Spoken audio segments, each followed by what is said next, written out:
Ay! Oh. Oh. Ulo. Ala.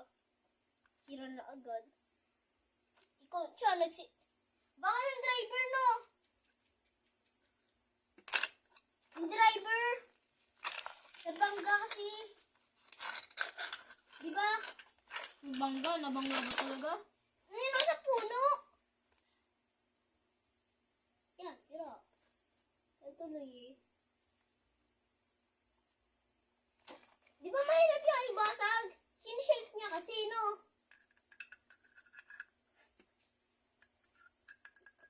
Wala daw. Ang yan. Tapos narinig na, basag, no? Nung pagka-shake niya, basag na naman talaga. Di ba? Kailangan ni-take yan. Hindi. Tapos lalagay sa gatas. Tapos tapos okay na.